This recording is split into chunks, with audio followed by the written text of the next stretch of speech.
संसार समुद्रतार नौकायिताभ्यां गुरु. Today is World Yoga Day.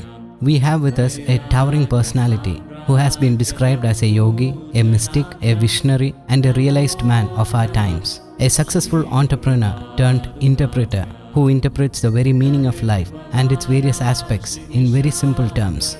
His name is Sadhguru Jaggi Vasudev. Those close to him affectionately calls him Sadhguru.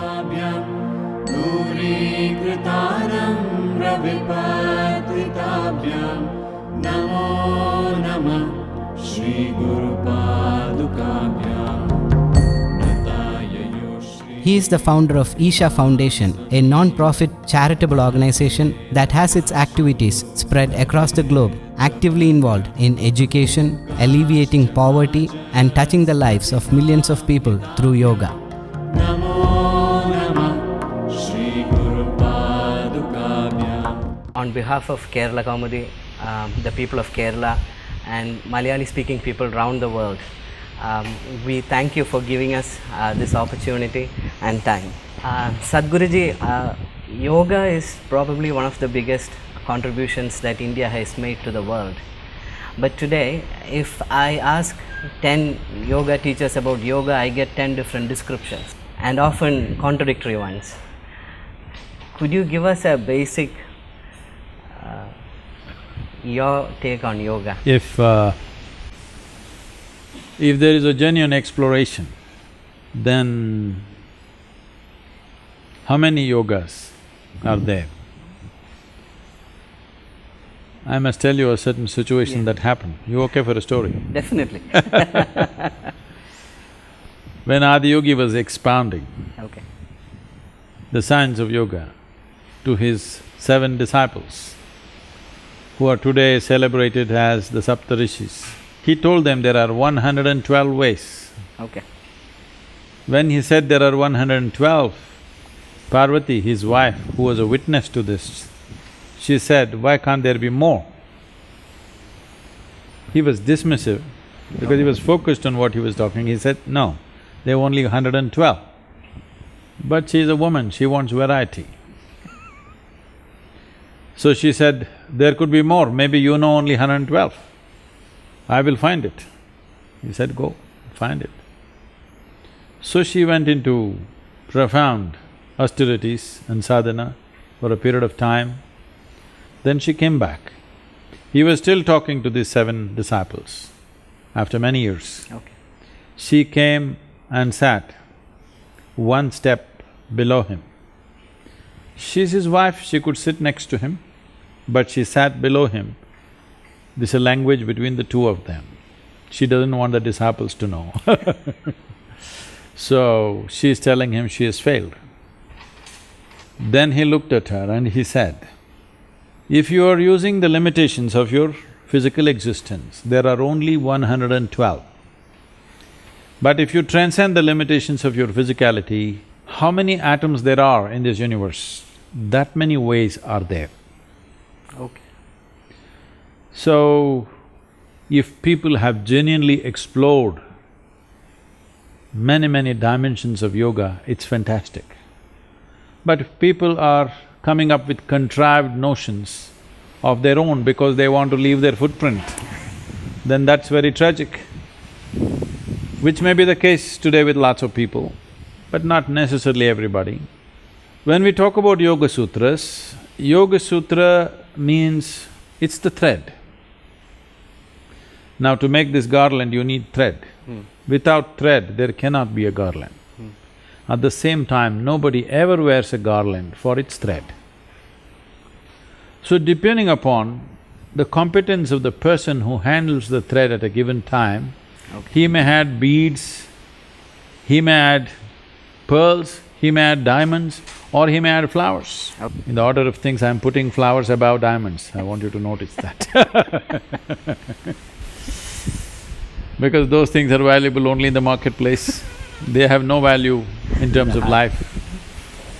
So, depending upon what an individual person has realized, accordingly he can make a garland and offer it to people.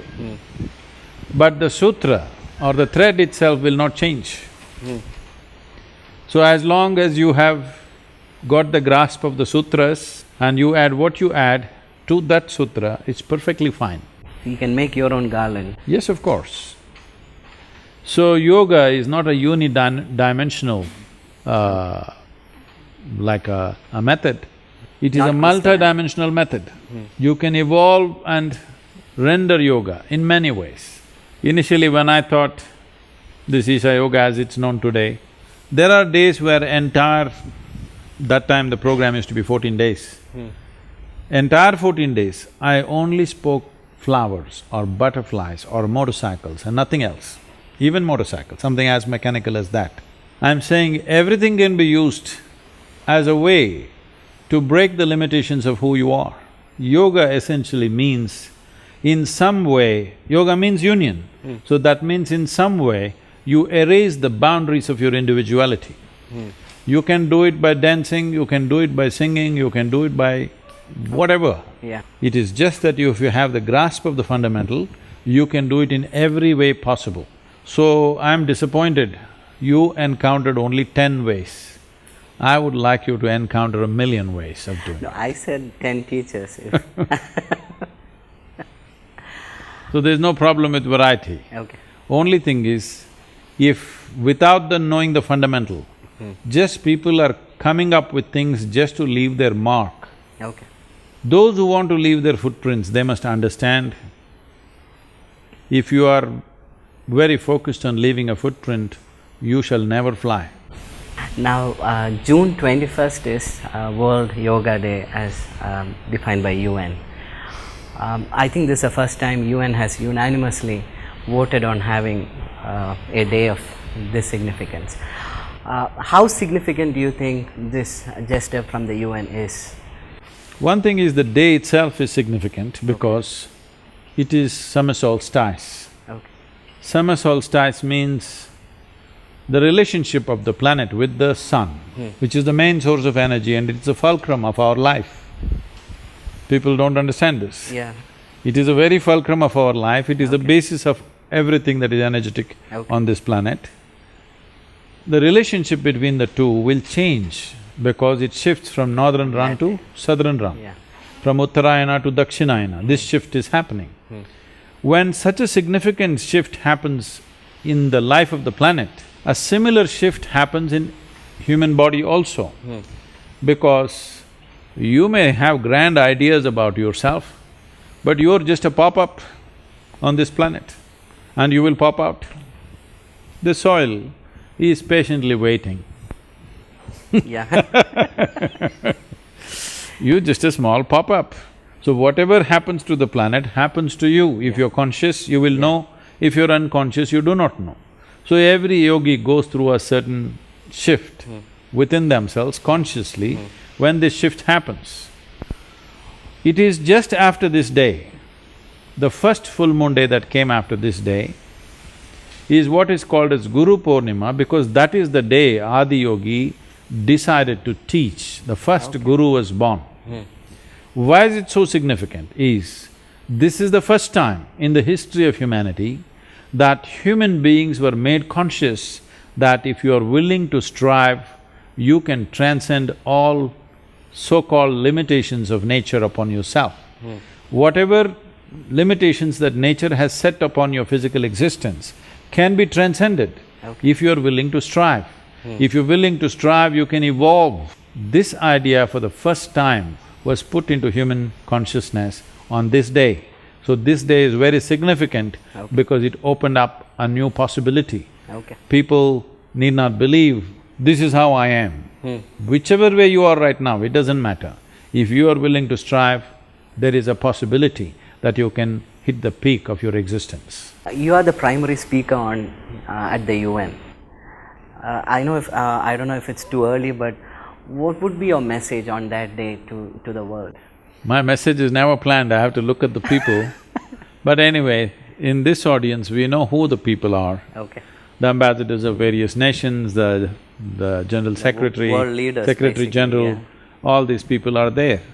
So the important thing that they need to know is, politically, in various other ways, we are trying to integrate the world. This is the effort of the United Nations. Yeah. Well, people can question how successful or not, but this is the fundamental effort. Yeah. In this effort of integrating humanity on the planet, beyond nationality, beyond race, beyond religion, beyond all kinds of ethnic and other kinds of divisions that we have come up with, beyond all this, if you have to integrate, one fundamental thing that needs to happen is a human being needs to experience that I am something more than this body. I am something more than my mental structure. My physiological structure and my psychological structure is my own making. There is another way to experience life beyond this. If this experience is brought to the world, integration of all human beings, not just of human beings, of all life upon this planet will happen effectively. The variety of problems that the world is facing in terms of ecological disaster that is looming large, Yeah. healthcare and health disasters, pandemics which are threatening us, and always ever-existent threat of wars between nations and other people, all these things could be greatly handled if only we made this into a large-scale experience, that this is not the experience of a few exclusive people. If this is the large-scale experience of the humanity on the planet, if this is the experience of the leadership on the planet, we would succeed in this direction much better than the way we are doing right now. Now on that thread, you talked about body and us, me. Now, what is ego, or what does ego have to play in that? You have a ego? I haven't seen it, I haven't experienced it. Then why do you believe it? I'm not believing it, I'm asking you a question from what I have read. No, you're asking what is something and you don't even know whether it exists or not.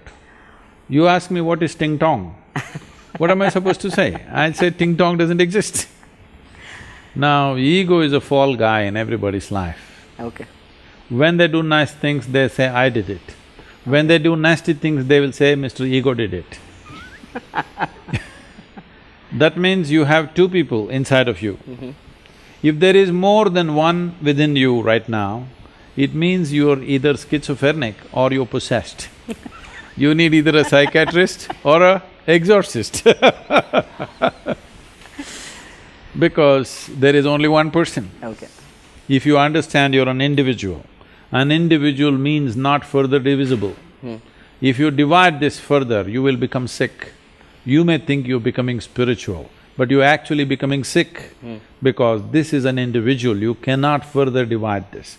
If you understand this is me, it Just is one. me, it is me, this me, in one moment able to act in such a phenomenal way, in such a grand way, in the next moment in a horrible way, it's the same me. If I understand this, a natural transformation begins. Okay. If you think whenever I do nasty things, it's that guy, this guy will never get fixed. Okay. Now, about governance, about governments.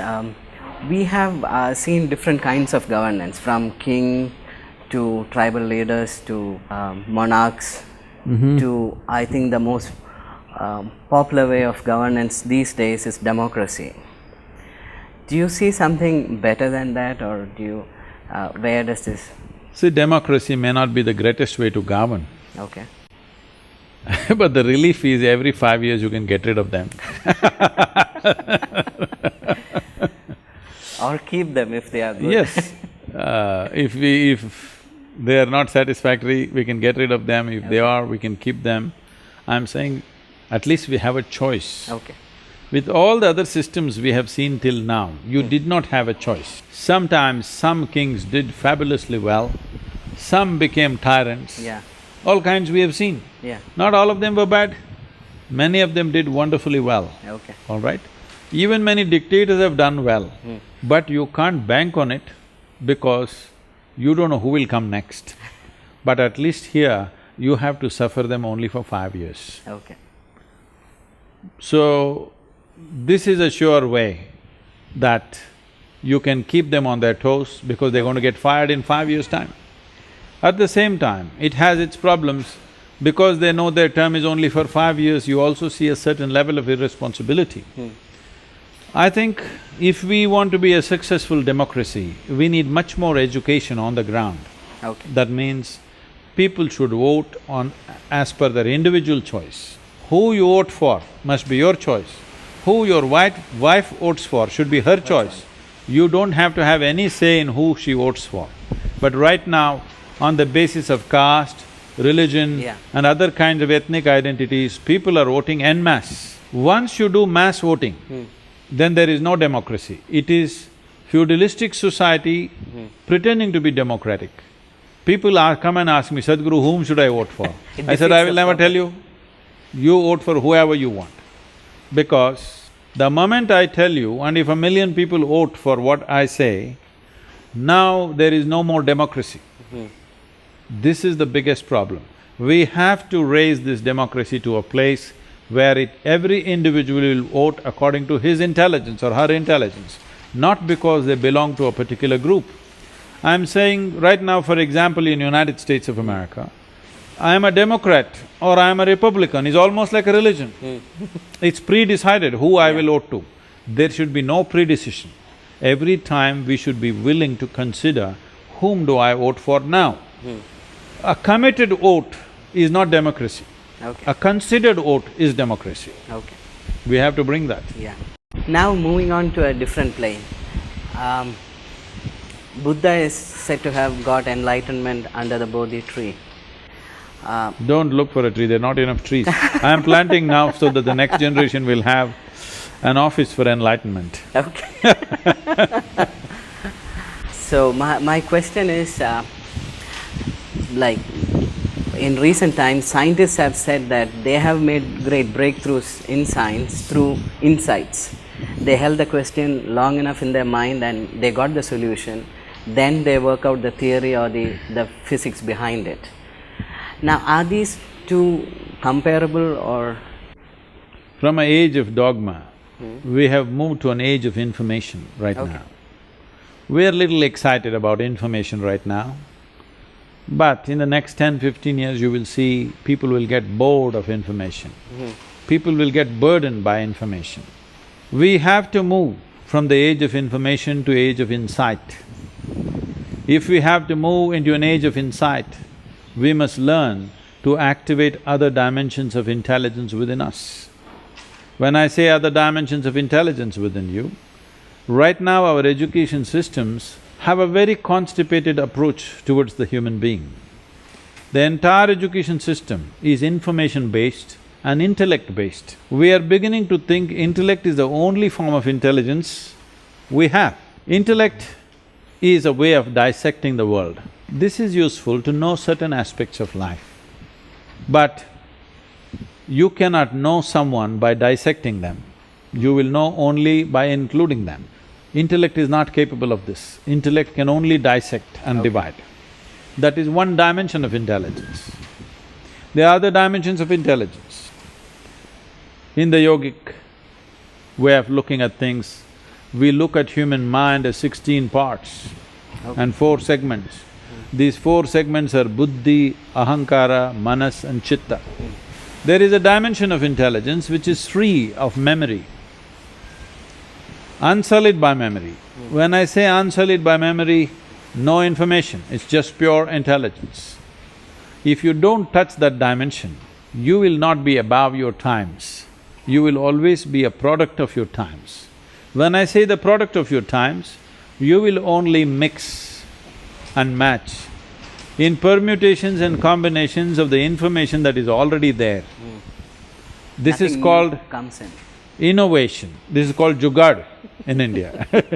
You are coming up with new things simply by mixing things. You can make with the same batter, you can make dosa, you can make idli, you can make appam, you can make something, but essentially once it goes inside, it's all the same thing. But if you want to produce something new, you need to touch another dimension of intelligence within you. There are many ways to talk about this intelligence, but the simplest way to look at it is, what did you have for breakfast? I had They didn't serve fruits. you pottu? No. Pongal rice. And fruits? And boiled peanuts. Groundnut? Steamed. Groundnut. Groundnuts, So, you eat groundnut. Over the morning, this groundnut becomes human body. There is an intelligence within you which can transform a nut into a human being. Maybe more nuts, that's different, but but even if you eat a banana, it becomes a human being. Yeah. So there is an intelligence like that within you. This will not come from intellect. Intellectually, can you transform a banana into a human being? Can I ask if it's a mechanism or is it intellect? The transformation part. Without a certain dimension of intelligence involved, can a banana become a human being? Are you genetically connected to a banana, I'm asking? By eating a lot of bananas in Kerala, you don't go bananas. Okay. You still remain a human being. What is that big banana in Kerala? What is that? Ethika. What's it called, huh? Nendram. Nendrapalam. Okay. You're eating banana in everything, but it still becomes a human being because there's an intelligence here which knows this is what it should do with it. If a cow eats a banana, it becomes only a cow. If a man eats a banana, it becomes a man. If a woman eats a banana, it becomes a woman, because there is a certain dimension of memory and intelligence in every cell in your body. Yeah. Otherwise, this cannot be done. Yeah. So, right now, you are capable of transforming a banana or a papaya into a human being. Only thing is, you're not able to do it consciously. If you could consciously touch this dimension of intelligence, even if a drop of this intelligence became a conscious process for you, then your insight into the existence would be tremendous. Right now, our education system is destroying all insight, only intellect and information, because intellect cannot function without information. If you take off your memory, you may look like a very great intellectual, but if I take off your memory, suddenly you look like a fool. Without the backing of memory, you will not be intelligent. But the nature of the intelligence is such, it does not need any memory. This is called chitta. No memory in this, it's just pure intelligence that makes all life happen. To make that into a conscious process, people might have done it in so many different ways. In certain moments, they might have touched it. But here in yoga, we are talking about how to consciously be able to touch it. Many human beings have touched it and they've achieved incredible things in certain moments, but that has happened unconsciously or because of the sheer intensity of a certain activity. They might have touched it. But we can also touch it consciously. We have a method. In a methodical way, you can touch it. You can have a system through which you can touch it. If you touch this dimension, you become insightful. Insightful means you are beyond the information that you have right now. That means you are ahead of the age. That means you will be persecuted. Because nobody likes… fools don't like somebody going ahead in anything. Even something we can't recognize. You have heard about the Kerala crabs? Yeah, I know. Like that. Yeah. Can this be called enlightenment? No. No. This is just insight. Okay. So, what is enlightenment? Light essentially means, in human understanding, if I say I will throw light upon something, what it means is I will make you see it. Because visually we made in such a way, without light we cannot see. So the word enlightenment comes from this, that so much that you could not see, suddenly you saw. A complementary word for that is also self-realization.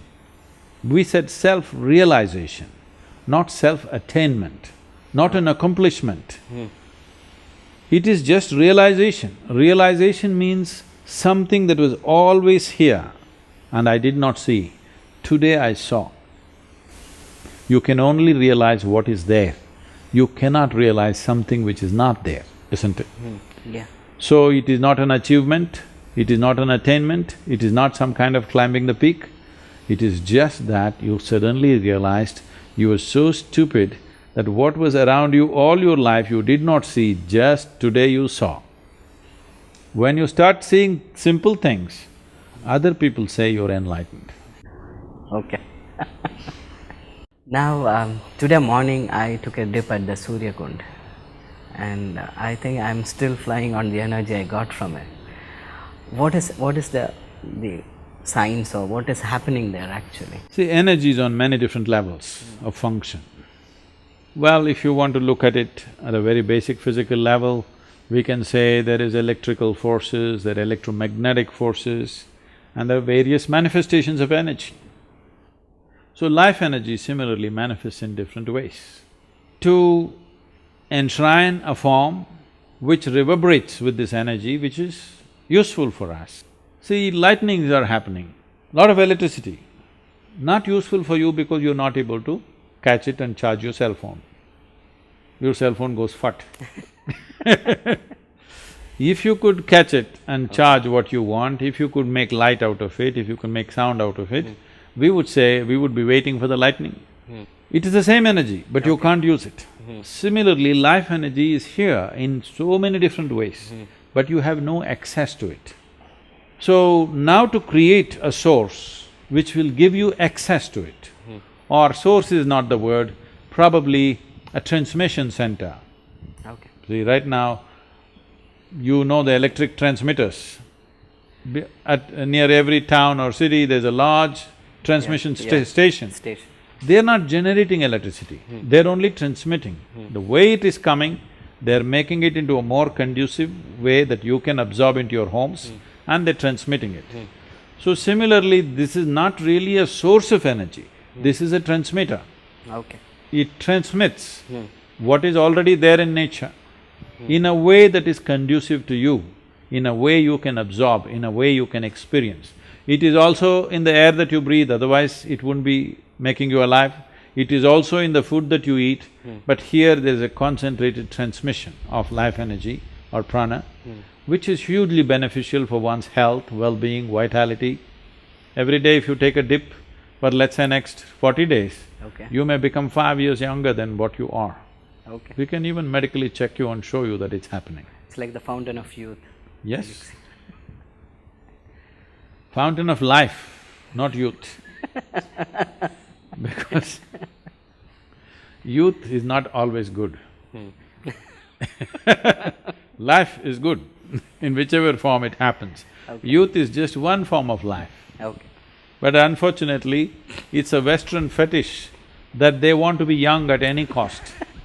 Youth has become, or being young has become valuable because you have invested your whole life in your physical form. So, being in a certain physical form has become the only aspiration for people. This is not a healthy way to live. Old age can be great, yes, because you have an entire experience of life behind you, it can be really fantastic and you're free from everything that was ruling you at one time as a youth. So life, this is a fountain of life, not fountain of youth. But I'm saying you will become younger, that means more vital. Vitality is higher in the system. Generally, we have found even, some of the studies that have been done by University of California show that 3 months of a simple practice that we teach, which is called a Shambhavi, in 3 months' time, many people, almost 94% of the people that were the subjects of the study were 6.5 years younger than when they started, cellular age. So, the question is not about how many years, the question is about how alive. Now, I saw a lot of symbolism while walking through the ashram. The coconuts and the arecanut and… What's the significance of the snake? The land belongs to them here. This is the land of King Cobra. They are the original inhabitants of this place. We are just little bit of intrusion. So we want to live here in such a way that we are a minimal intrusion. We are not an overwhelming intrusion on their life. And apart from that, a snake is considered as the highest level of perception among all the creatures that walk or crawl upon this planet. Particularly a cobra is super sensitive in perception. That is why In yoga, it is considered significant. This used to happen to me when I used to sit for long hours and meditate in some forest or jungle. If I sat there on an afternoon, I'm saying afternoon because most of the time, for some reason, I always sat in the afternoon. Okay. When I look back and see, I'm wondering, why did I always sit in the afternoon? I never sat early mornings. I sat either in the afternoon or in the midnight. Okay. So, in the afternoons when I sat for a few hours and when I opened my eyes, there would be 6, 8 cobras assembled in front of me. They were just drawn to this meditative energy. We've always seen that wherever there is meditativeness, cobras will come in that way. This is why the yogis and the cobras and even the Adiyogi has a cobra around his neck. All this symbolism is because they were always drawn. They are sensitive to this energy. They don't have ears. Okay. So they put their entire body to the earth and whatever reverberation, they're able to perceive it better than other creatures. Okay. At large, what would be your message to… basically, before that, just as an introduction, architecture is supposed to be the mother of all art forms. That only architects believe.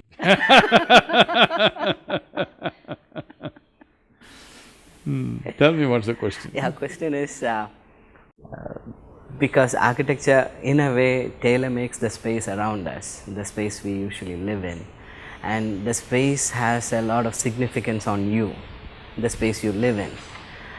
My question is, what message would you have with your insight to architects? Creation is the greatest architect. If you pay enough attention, there is phenomenal level of architecture in every leaf, in every plant, in every termite mound. There is a phenomenal level of architecture and engineering. If you pay enough attention, it's all there. You can copy it and people will think you're a genius. Can you shed some light on what we are evolving into? What would be the zenith of evolution? This question was asked 15,000 years ago, it's not a fresh question. The Saptarishis asked this question to Adiyogi. Okay.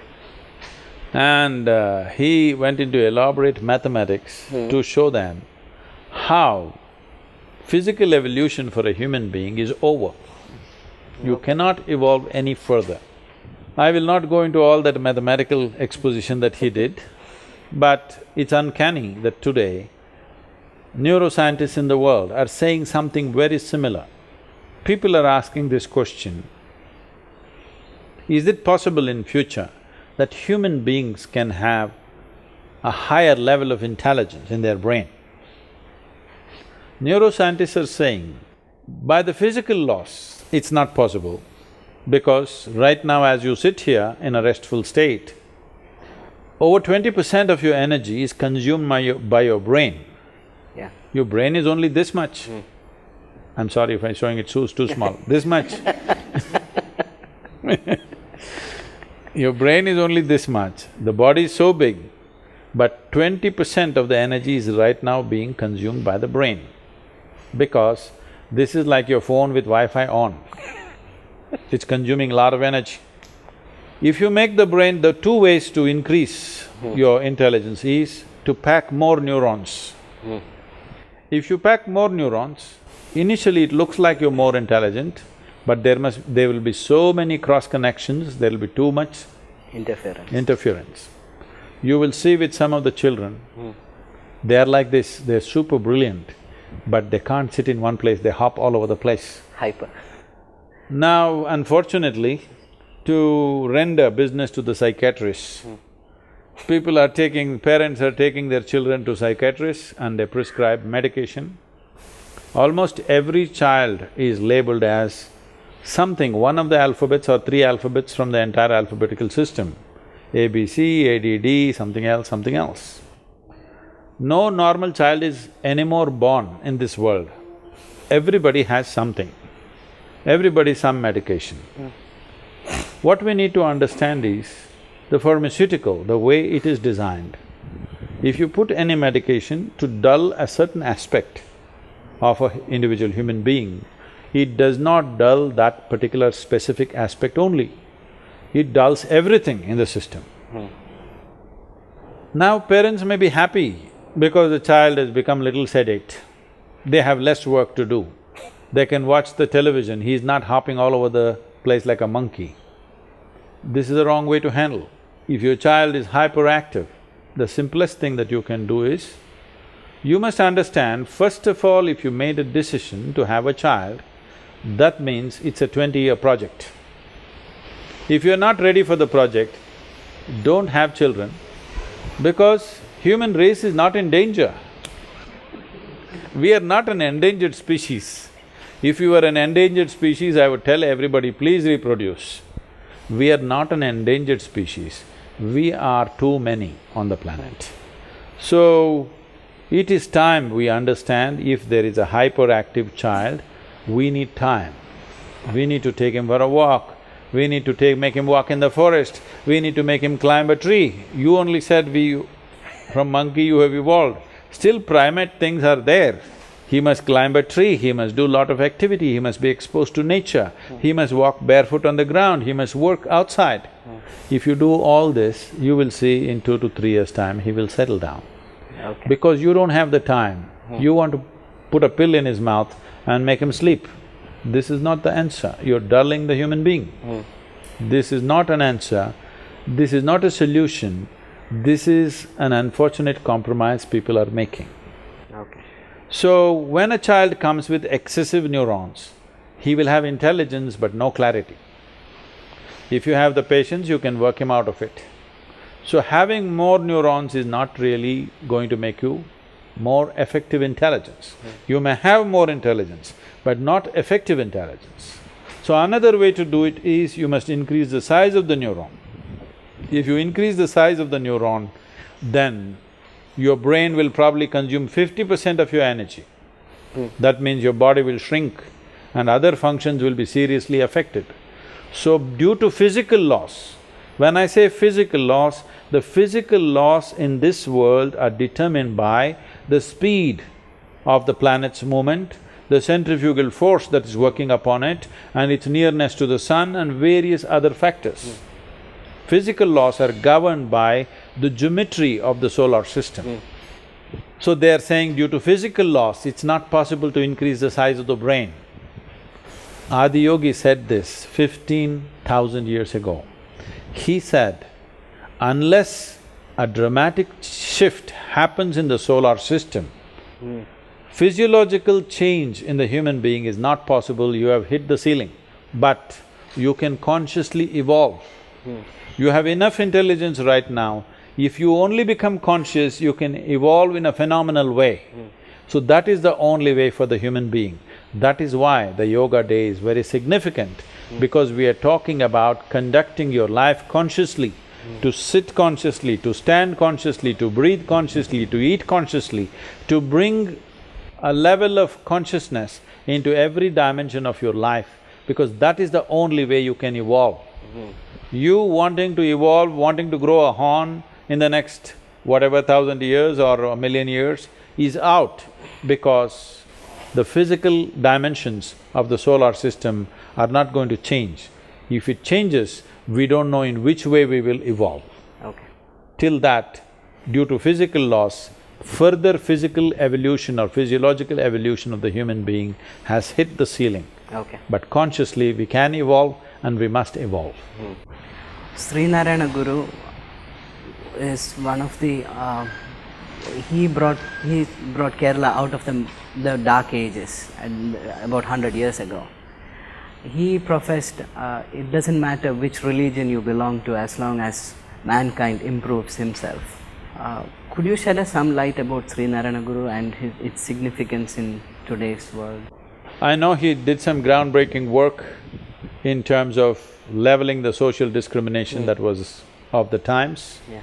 But I have to admit, I personally do not know the details of his life. Okay. I know the general movement that he Okay. launched Okay. about temple entry and various other levels of discrimination. He kind of leveled it. It was a great moment of the times, but something very needed at that time and I think still needed, because still the discriminations have continued, maybe in a different way, but still continuing.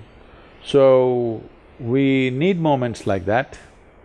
But more than the moment today, we have come to a place where laws are no more discriminatory.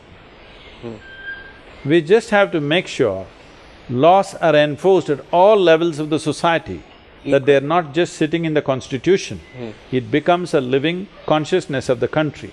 The constitution of the nation, when it becomes the living consciousness of the people of this nation, then all these things will anyway go. Okay. At that time, there were no laws, the laws themselves were discriminatory. Yeah. So his movement was very significant for those times. If you launch a similar movement now, it will not work because the laws are already in place. We have to make it the consciousness of the people. The constitution should become the consciousness of the people. Okay. Now, this is a question, it's not my question, but while bringing up a child, how would you punish the child to make him understand that what it's doing is wrong? Is there a way to punish, or is there a good way to punish, or?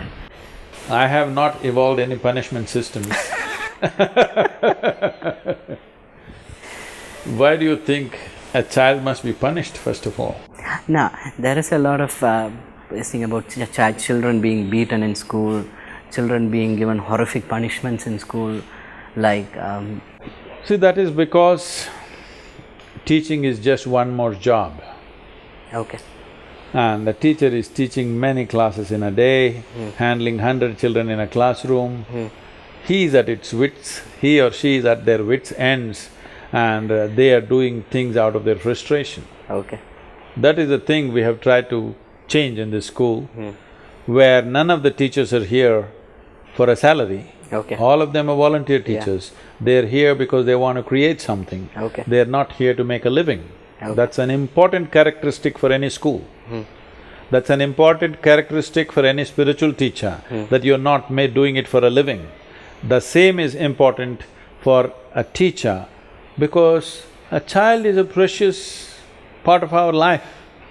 A child is the future of this world. So it is the most precious piece of life on this planet right now. Who should handle it? The most caring and committed people should handle that life. Unfortunately, it's just one more profession.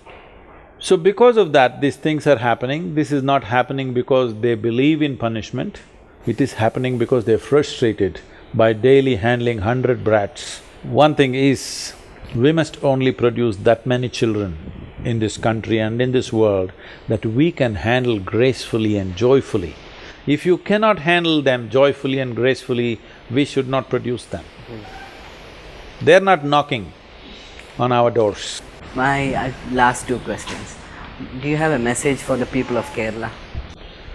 I know your slogan is God's own country. It's time you make it yours. Okay. Take responsibility for keeping it beautiful, keeping it hospitable, Okay. keeping it conscious, and nature has been kind to you. You learn to be kind to nature and the people. Everybody is right now pouring into Kerala because your campaign of God's own country has worked very well. It's God's own country, more than anything if it's your country. You must keep it really beautiful and wonderful. Okay. Because when any state or nation succeeds in being a success in tourism, it is one of the best things to happen if we conduct it well. Okay. That is, if otherwise we have to economically succeed, we have to build industry, Okay. we have to dig, we have to rape the land, we have to smoke, we have to do all kinds of things to run an industry. But if it succeeds as tourism, then you can keep the beauty of the place. The more beautiful it is, the better it works. So the people of Kerala must understand this. Beauty is not just in the natural aspects, the human beings that we are. Okay. Kerala, people of Kerala must come out as the most beautiful people on the planet so that the entire world will want to come to Kerala because it's such a beautiful experience. I'm not saying it is not right now. I'm just saying we must be conscious of this and cultivate this. Okay. There is a certain level of politics happen, let politics happen once in 5 years. Don't make it a daily affair.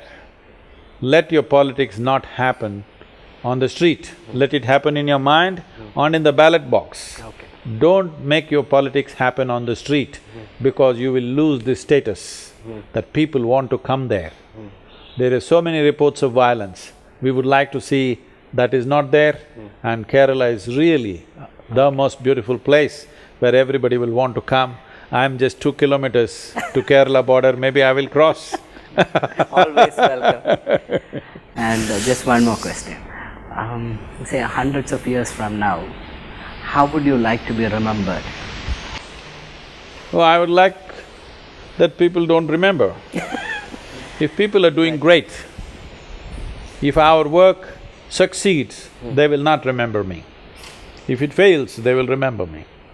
Because you must understand this, if your children are successful and very happy, they may not remember you every day, and it's good. Every day they're thinking about their father and mother, that means they're not doing well in life, isn't it? Yes or no? Okay. Similarly, the future generations, every day they need not be thinking about me, that means they're not doing well. If they make use of what I'm offering to them, they can live in such a grand way, they must see me as their colleague.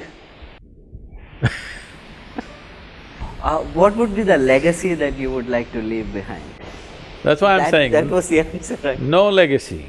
All I'm doing is, whether they realize or not, some are established tools, rest are just without any official statement. Okay. I am leaving thousands of tools around me that people can make use of to enhance their lives. Okay. If they make use of that, and if their lives are truly enhanced, they are the living legacy. Okay. There is no other legacy. I don't want monuments and statues to be built for me. Thank you very much.